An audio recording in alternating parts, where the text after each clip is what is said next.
है जो पूछे जाते हैं आपकी डेप्थ नॉलेज चेक करने के लिए कि आपको कितना मतलब डिटेल में पता है, ठीक है।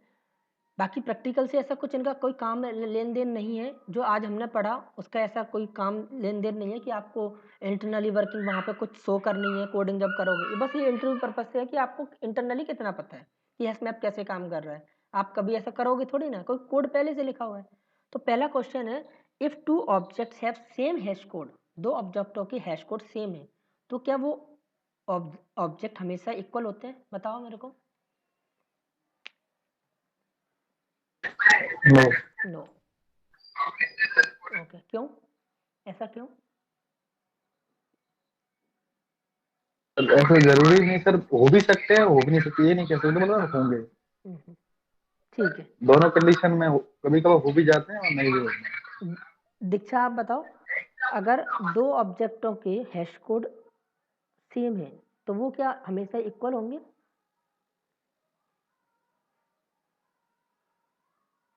क्या वो दोनों ऑब्जेक्ट हमेशा इक्वल होंगे?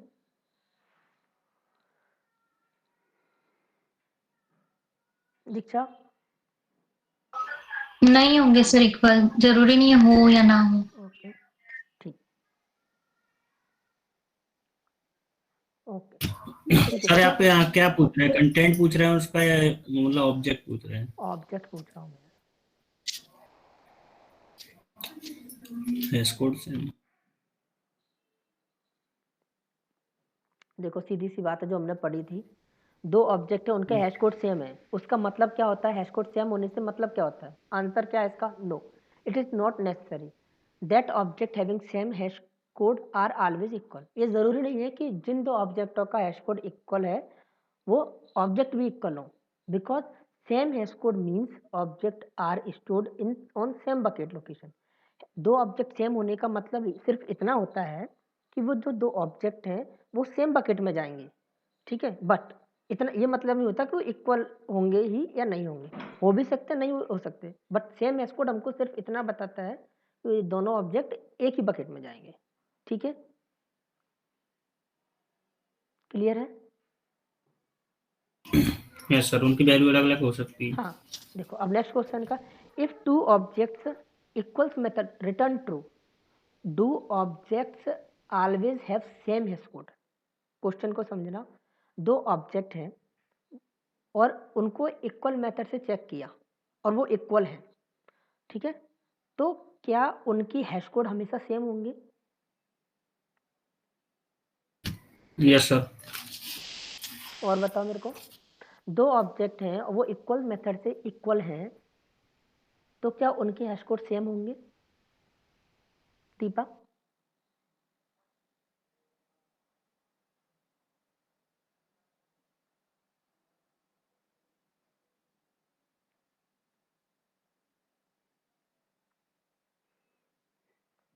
दीपा? अंजना आप बताओ, दो ऑब्जेक्ट हैं और उनके इक्वल्स मेथड से हमने चेक कर लिया वो दोनों इक्वल हैं, तो क्या उनके हैश कोड भी सेम होंगे?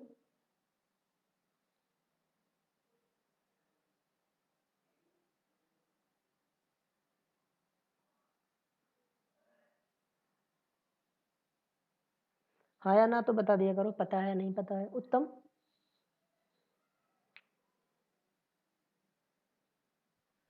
सर नहीं होंगे मेरे साथ।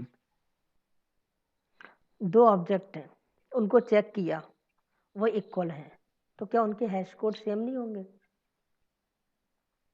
यस सर, होंगे सब। उत्तम आपके हिसाब से क्या होना चाहिए? सर एक मतलब सर उनके हैश कोड को अपन चेक कर रहे हैं। पहले हमने चेक किया, दो ऑब्जेक्ट हैं, ठीक है, हाँ हमने उनको चेक किया, इक्वल्स मेथड किया, दोनों इक्वल है, उनने क्या हाँ। दिया, इक्वल मेथड ने हमको रिटर्न कर दिया ट्रू कि हाँ ये इक्वल है। तो मैं पूछ रहा हूँ क्या उन दोनों ऑब्जेक्टों की हैश कोड भी इक्वल होंगे? हाँ सर होंगे, क्यों? क्योंकि सर वो इक्वल ही है, तो जब इक्वल होंगे तो उनके सेम हैश कोड होंगे। तो क्यों होंगे ऐसा? क्योंकि सर वो है ना एक ही कंटेंट को सर पॉइंट कर रहे होंगे। क्योंकि वो एक ही बकेट में होंगे। इक्वल कब हमको रिटर्न करेगा, जब वो एक ही बकेट में होंगे। हाँ जब उनकी की वैल्यू ठीक है, सेम होंगी, अगर दोनों की दो सेम होंगी। ऑब्जेक्ट हैं वो रिटर्न कर रहे हैं हमको ट्रू, तो वो हमेशा सेम बकेट में होंगे। ठीक है। Can two unequal object have same hash code? क्या दो अनइक्वल ऑब्जेक्ट, मतलब दो ऐसे ऑब्जेक्ट जो बराबर नहीं है, क्या उनके हैश कोड सेम हो सकते हैं? No sir. No sir. क्यों? ध्यान से समझो क्वेश्चन को। दो ऑब्जेक्ट ऐसे हैं, दो ऑब्जेक्ट अलग अलग हैं, तो क्या उनके हैश कोड सेम हो सकते हैं या नहीं हो सकते? हो सकते हैं सर। क्यों हो सकते हैं? क्योंकि सर सर हैश अनइक्वल है कोड तो है, में होंगे सर, वो तो ऑटोमेटिक जनरेट होता है। होते तो फिर सेम उसमें होते। एक एक करके बताओ।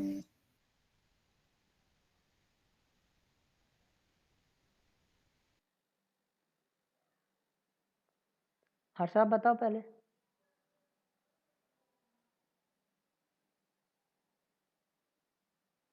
बताओ। कैसा कैसा? अरे यही बताओ ना कि दो ऑब्जेक्ट हैं वो बराबर नहीं है, तो क्या उन ऑब्जेक्टों के हैश कोड सेम हो सकते हैं? नहीं होंगे सर, अगर बराबर होते तो सेम उस बकेट में होती है, बराबर नहीं है तो अलग अलग बकेट में होंगे। पर प्लस इक्वल नहीं है तो। और लोगों का क्या कहना है?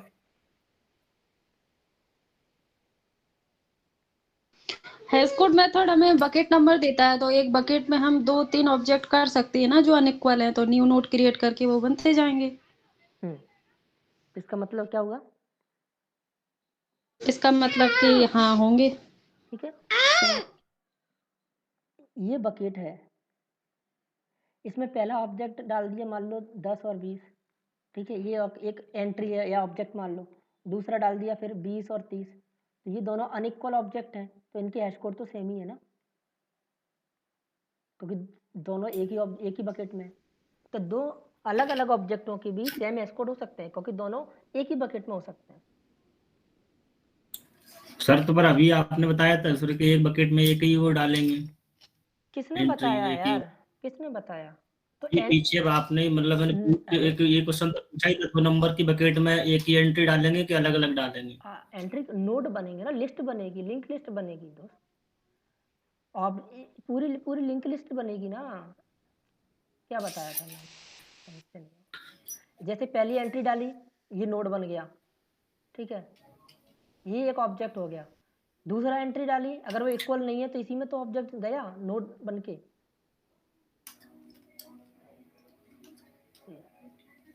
नोड इसमें तो तो बन मतलब गया। इसमें बकेट कितने पार्ट को बोल रहे हैं सर? एक ये मतलब एक बॉक्स को बोल रहे हैं या पूरी ये लिंक एरे लिस्ट को बकेट बोल रहे हैं? ये एरे लिस्ट है, ये इसके अंदर ये बकेट है, 16 बकेट बनी। जो पूरी की पूरी एरे लिस्ट है उसमें 16 पार्ट हुए, हर पार्ट को बकेट बोल रहे हैं, और बकेट के अंदर जो एलिमेंट स्टोर हो रहे हैं वो लिंक लिस्ट के फॉर्म में स्टोर हो रहे हैं। जब एक एलिमेंट डालते हैं तो एक नोड बनता है, दो डालते हैं तो दो बन जाते हैं। ओके, सेम बकेट में बन रहे हैं। ये देखो, ये दो अलग अलग ऑब्जेक्ट हैं, ये एक अलग ऑब्जेक्ट है, ये एक अलग अलग अलग, अलग एंट्री है, ये एक अलग एंट्री है। तो दो अनइक्वल ऑब्जेक्ट, ये अनइक्वल ऑब्जेक्ट है, बराबर ऑब्जेक्ट नहीं है। तो क्या इन दोनों ऑब्जेक्टों के सेम एस कोड होंगे? हाँ, सेम एस कोड हो सकते हैं। यस, इनके तो होंगे सर सेम एक और क्या? बकेट में। तो और क्या मैं पूछ रहा हूँ यस, आपसे? कोड तो मतलब बकेट नंबर को बताता है ना सर, तो हाँ हाँ, तो मैं इसलिए वही सेम होंगे। अब मैं सोच रहा था कि एक आप बकेट बकेट बताता। आपके सोचने से नहीं होता, क्वेश्चन को समझो। क्वेश्चन क्या समझ पा रहा है इस चीज़ को, कि सेम एस कोड क्या हो सकता, मतलब दो अलग अलग ऑब्जेक्टों के सेम एस कोड हो सकते हैं, वहाँ नहीं, हैश मैप के कॉन्टेक्स्ट में पूछ रहा हूँ मैं। ठीक है, तो अब वो अगर कुछ और कॉन्टेक्स्ट चल रहा है उसको छोड़ो, हैश मैप के कॉन्टेक्स्ट में ही ये पूछे जा रहे हैं सारे क्वेश्चन। ठीक है, नेक्स्ट है, why do we need to override equals and hash code method? हमको, अच्छा, इस और कितना बचा है? चलो इसको कल समझेंगे बाकी के क्वेश्चंस को। ठीक है, टाइम हो गया।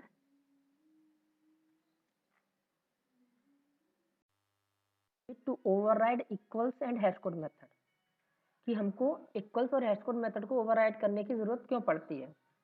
तो कोई बताएगा क्यों जरूरत पड़ती है हमको इक्वल्स और हैश कोड मेथड को ओवरराइड करने की? ये सर इसको मतलब ओवरराइड करने के लिए जैसे अपने अकॉर्डिंग अपने की मतलब उसको की को बकेट नंबर बनाना चाहते हैं तो अपना स्कोर और इक्वल मेथड को ओवरराइड करते हैं। और कोई क्यों? या हम कहें तो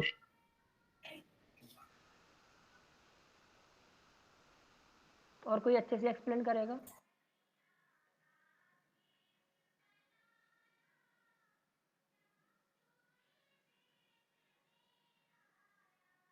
मुकेश है?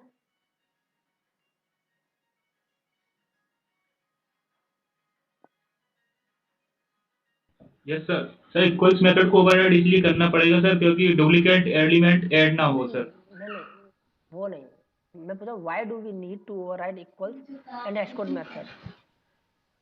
क्या जरूरत होती है, मतलब कब जरूरत पड़ती है इसको ओवरराइड करने की, अगर हम ये कहें तो?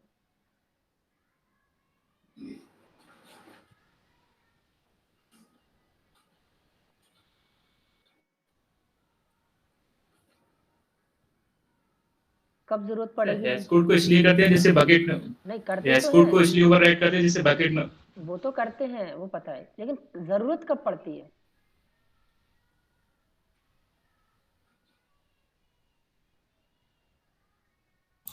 जब सर कस्टम क्लास के ऑब्जेक्ट को सर हैशमैप में ऐड करने के लिए। If we want to put our class as a key into hashmap, then we need to override equals and hashcode method. जब हमें अपनी क्लास को हैशमैप में एज अ की स्टोर करने की जरूरत होती है तब हम इक्वल्स और हैशकोड मेथड को ओवरराइड करते हैं। Why to override hashcode method? Hashcode method को ओवरराइड क्यों करते हैं? क्योंकि it helps in finding bucket location where entry का मतलब की और value pair will be store. Hashcode method की क्यों करते हैं? क्योंकि ये हमको बकेट नंबर जनरेट करके देता है कि कौन सी बकेट नंबर पे हमको की और वैल्यू इंसर्ट करनी है। ठीक है, if hash code method is not over ridden for same की, ठीक है, अगर ये हो कि हैश कोड मेथड ओवरराइड नहीं होगा, हैश कोड मेथड ओवरराइड नहीं होगा तो क्या होगा बताओ? अगर हैश कोड मेथड ओवरराइड नहीं होगा तो क्या होगा?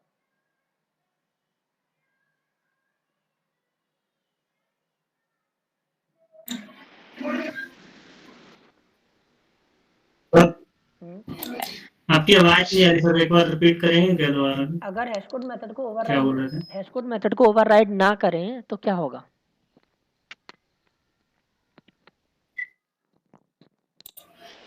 तो ऐसा पता नहीं चलेगा कि वैल्यू के पेयर को मतलब स्टोर करना है। चलो वो तो हैश कोड, वो तो ऑब्जेक्ट क्लास का होता है, तो ऑब्जेक्ट क्लास का आ ही जाएगा, कहीं ना कहीं तो करेगा, गड़बड़ कहाँ होगी? नॉर्मली क्लास के लिए तो काम करता है, क्योंकि नॉर्मली क्लास जैसे इंटीजर वगैरह होगा उनकी क्लास में ओवरराइड है। ठीक है, अगर हम अपनी क्लास में ओवरराइड नहीं करते हैं उसको तो कहाँ गड़बड़ होगी? क्योंकि अगर मान लो हम अपनी क्लास में ओवरराइड नहीं करते, ओवरराइड का मतलब क्या है कि ऑब्जेक्ट क्लास से जो आ रहा है, ठीक है, उसको हमने चेंज किया है। अगर हम चेंज ही ना करें तो ऑब्जेक्ट क्लास से जो आ रहा है उसमें जैसा कोड लिखा होगा वो रन होगा, तो उससे गड़बड़ क्या फैलेगी?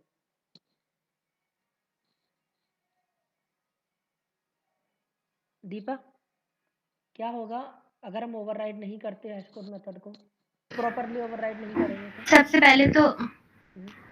सबसे पहले तो जो हमारा जेवीएम होता है वो हैश कोड वैल्यू को ही देखता है। अगर हमारी हैश कोड वैल्यू अगर हम ओवरराइड नहीं करेंगे तो उसको पता कैसे चलेगा कि ये आईडी सेम है या नहीं। अगर आईडी सेम होगी सर तो वो पर्टिकुलर उस बकेट पर जाता है, वहां फिर वो देखता है कि ये आईडी सेम है, वहां वो देखता है, फिर वहां वो इक्वल मेथड के थ्रू ऑब्जेक्ट को कंपेयर करता है। अगर वो ऑब्जेक्ट इक्वल होते हैं तो वो वैल्यू को रिप्लेस कर देता है, अगर वो ऑब्जेक्ट इक्वल नहीं होते हैं तो वो दूसरा नोड क्रिएट कर देता है। तो सबसे पहले हमें हैश कोड की नीड होती है सर। अगर हैश कोड प्रॉपरली ओवरराइड ना हो तो क्या गड़बड़ होगी? सर एलिमेंट मतलब कहाँ कैसे स्टोर, फिर तो मतलब कस्टम की पास ही नहीं कर सकते हम अपनी, और सर पता भी नहीं चलेगा कि कौन से मतलब बकेट पर हमारा एलिमेंट जाएगा या नहीं जाएगा। लगभग मतलब अप्रोक्सीमेटली सही आंसर है। देखो, if hash code method is not overridden for same key, every time hash code method is called it might produce different hash code bucket। मतलब क्या कहना चाह रहे हैं कि अगर हमने हैश कोड मेथड को ओवरराइड नहीं किया है तो होगा क्या कि हर बार जो की है उस पे हैश कोड मेथड अप्लाई होगा, और ये हो सकता है क्योंकि ओवरराइड तो है नहीं सही तरीके से, तो सेम की के लिए दो हैश कोड जनरेट कर दे। मतलब हैश की क्या है, मान लिया,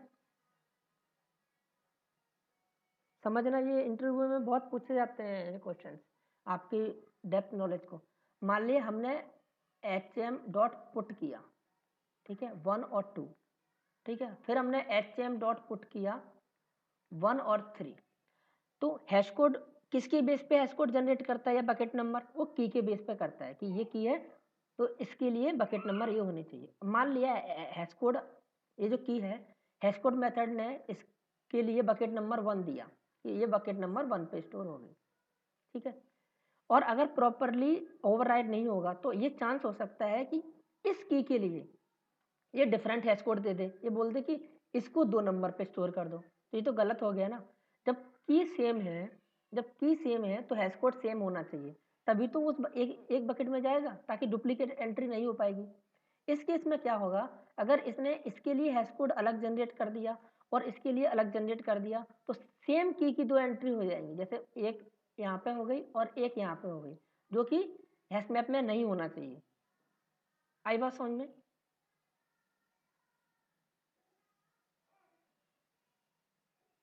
बात आई समझ में? हेलो, आवाज आ रही है? Yes sir. ठीक है, यस सर। ठीक है, तो यही कह रहे हैं, अगर हमने हैश कोड को ओवरराइड नहीं किया तो 2 केस हो सकते हैं। There might be happen 2 cases. कौन कौन से केस हो सकते हैं?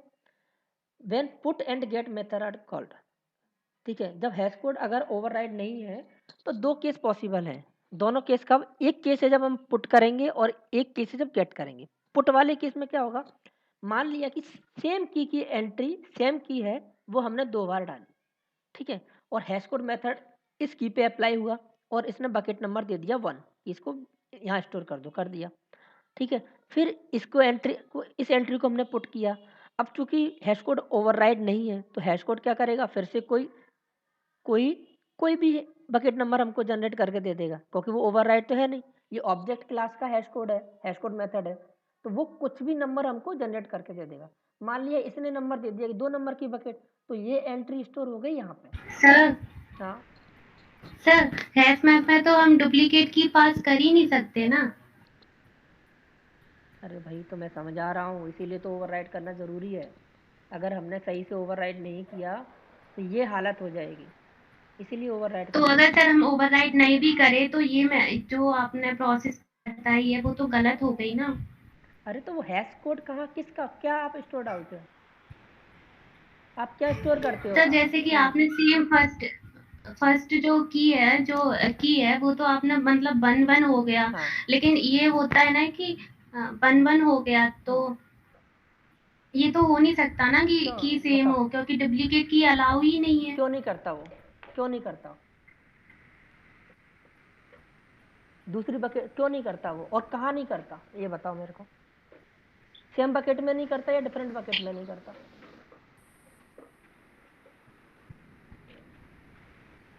सर डिफरेंट बकेट में तो सेम बकेट में अगर जाएगा तो मतलब नोट दूसरा क्रिएट हो जाएगा, अगर सेम की होती है, हैश कोड सेम होता है तो मतलब उसके पैरेलल में, हैश और कोड तो लेकिन बकेट दूसरा नंबर मान लो, क्रिएट नहीं होगा। हैश कोड हमारा सेम होगा, हैश कोड सेम होगा तभी तो वो चेक करेगा। डुप्लीकेट क्यों ऐड हाँ नहीं होता? सर। डुप्लीकेट क्यों ऐड नहीं होता? डुप्लीकेट इसलिए चेक नहीं होता क्योंकि जैसे वो हैश कोड है, उसको पता है कि यहीं पे स्टोर करना है, तो इसी में तो वो चेक करेगा इक्वल्स मेथड से। अगर वो उसने हैश कोड ही गलत दे दिया, उसने बोला इसको यहाँ पे डाल दो, ये तो यहाँ पे ये तो है ही नहीं, किससे इक्वल कंपैरिजन करेगा? इक्वल से किसी से करेगा नहीं तो डाल देगा। इसीलिए तो हैश कोड मेथड को ओवरराइड करना ज़रूरी होता है, ताकि जो सेम की है, जैसे ये की है तो और ये की है, इन दोनों के लिए अलग अलग हैश कोड जनरेट ना हो, सेम हैश कोड जनरेट हो, क्योंकि सेम हैश कोड जनरेट होंगे तभी तो इक्वल्स मेथड के द्वारा वो चेक कर पाएगा कि ये की सेम है या नहीं है। अगर हैश कोड ही हाँ, वो डिफरेंट फिर की अगर हो जाएगा। अगर हैश कोड ही डिफरेंट जनरेट हो गए, इसके लिए मैं वही कह रहा हूँ, इसके लिए उसने हैश कोड दे दिया 1, मतलब बकेट नंबर 1, तो ये तो यहाँ आ गई, स्टोर हो गई। अब इस एंट्री के लिए हैश कोड मेथड हमने ओवरराइड नहीं किया, इसने दे दिया 2, इसको 2 पे स्टोर करो, तो 2 पे वो जाएगा तो चेक उसको मिलेगा ही नहीं ना, वो चेक कैसे करेगा, किसको चेक करेगा? 2 पे तो ये एंट्री 1 की कोई पड़ी नहीं है, एक नंबर की से, तो वो यहाँ पे एंट्री कर देगा अगर गलत, मतलब उसको ओवरराइड नहीं किया तो, क्योंकि वो चेक करेगा यहाँ पे कि इस की से कोई वैल्यू पड़ी है पहले, तो मिलेगा ही नहीं कुछ, तो डाल देगा। यहाँ पे आना चाहिए उसको, तब वो प्रॉपरली वर्क करेगा। यहाँ पे कैसे आएगा? यहाँ पे तभी आ पाएगा ना जब hash code method properly override हो, तभी तो यहाँ आके यही तो देखेगा वो कि इस वैल्यू की इसमें पड़ी है। आई बात समझ में? हाँ सर। ठीक है, दूसरा केस क्या होगा? गेट के केस में क्या होगा? ठीक है, तो केस 1 है, there might be possibility that same entry with key and value pair will get stored in multiple location bucket. ठीक है, इसका मतलब वही है, मैं यही बता रहा हूँ जो बताया कि अगर हैश कोड मेथड ओवरराइट नहीं है प्रॉपरली, तो ये चांस हो सकता है कि जो सेम एंट्री है, मतलब सेम की 2 वैल्यू हैश मैप में हो जाएंगी, ये गड़बड़ हो सकती है। अगर hash code method properly overwrite नहीं है, उसकी वजह से सेम की 2 वैल्यू 2 एंट्री डिफरेंट बकेट पे स्टोर हो जाएंगी, जो नहीं होनी चाहिए हैश मैप में। तो इसीलिए हमको हमेशा ओवरराइड करना चाहिए, ठीक है, हमारा, जिससे जो स्टोरेज है हैश मैप में वो प्रॉपरली हो। ठीक है, दूसरा है गेट के केस में क्या प्रॉब्लम आएगी? जब हम गेट करेंगे तो क्या प्रॉब्लम आएगी, बताओ?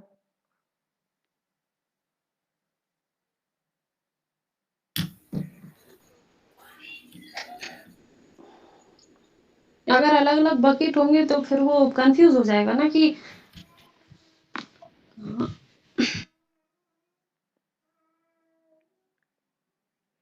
बताओ कि गेट के केस में क्या प्रॉब्लम आएगी? तो गेट के बेस में मतलब ठीक है, गेट के केस में क्या होगा कि मान लिया हैश कोड ने जब हमने गेट किया, तो इसके केस में भी क्या हो, जब हम गेट करते हैं, जब हम गेट करेंगे hm.get करेंगे, तो हम इसमें क्या देते हैं, गेट में हम की देंगे, ठीक है, और पहले इस की के बेस पे हैश कोड मेथड क्या करेगा, हमको बकेट नंबर देगा कि ये वाली की आपको इस बकेट नंबर पे मिलेगी। अब हैश कोड ओवरराइड है नहीं ढंग से, तो क्या करेगा, हो सकता है इस की के लिए पहले हैश कोड ने जो हैश कोड ने बकेट नंबर 1 और 2 दिए थे, इसकी जगह अब वो 3 दे दे कि ये बकेट 3 नंबर पर डली है। ऐसा क्यों दे सकता है? क्योंकि हमने ओवरराइड नहीं किया है, तो गलत रिजल्ट दे सकता है। तो वो ढूंढ रहा है 3 नंबर पे, ठीक है, वो ढूंढ रहा है 3 नंबर पे, और पड़ी कहाँ पे है, 1 पे या 2 पे।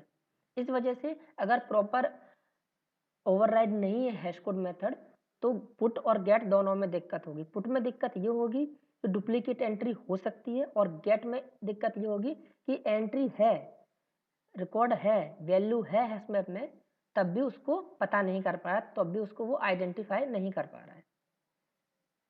ठीक है, आई बात समझ में? Yes sir.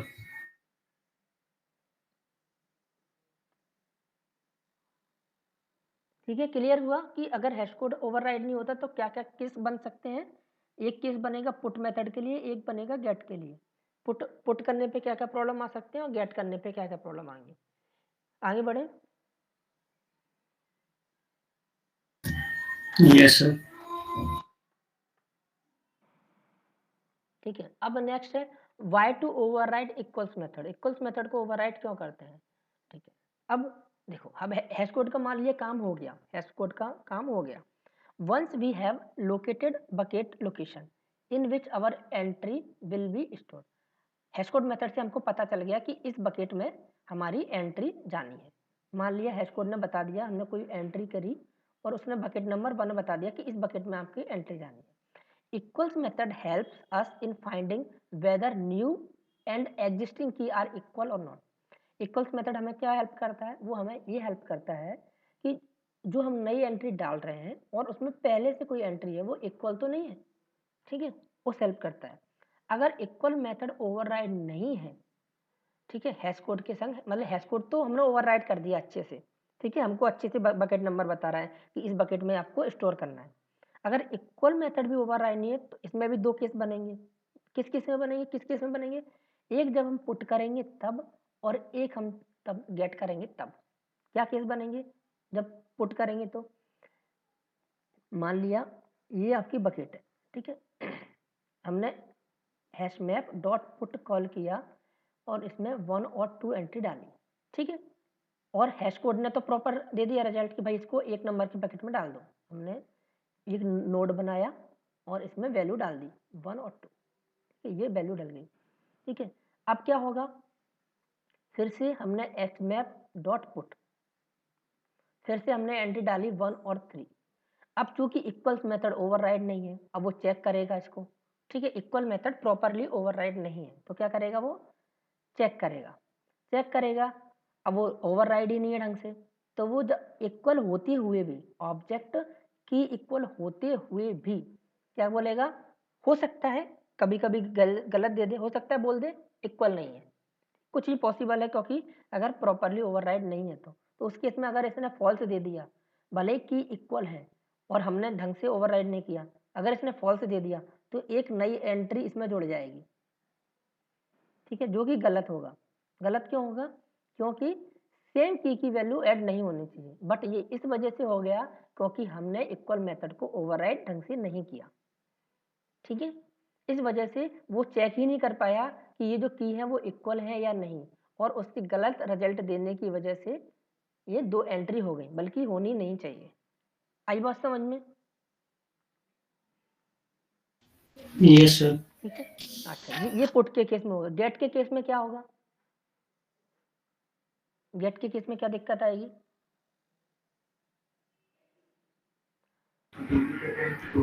गेट के केस में सेम वही प्रॉब्लम है कि वैल्यू मिल भी सकती है, उसको नहीं भी मिल गेट के सकती। केस में क्या करेगा? जब हम हैशमैप डॉट गेट करेंगे और हमने डाल दी, क्या डाल दी?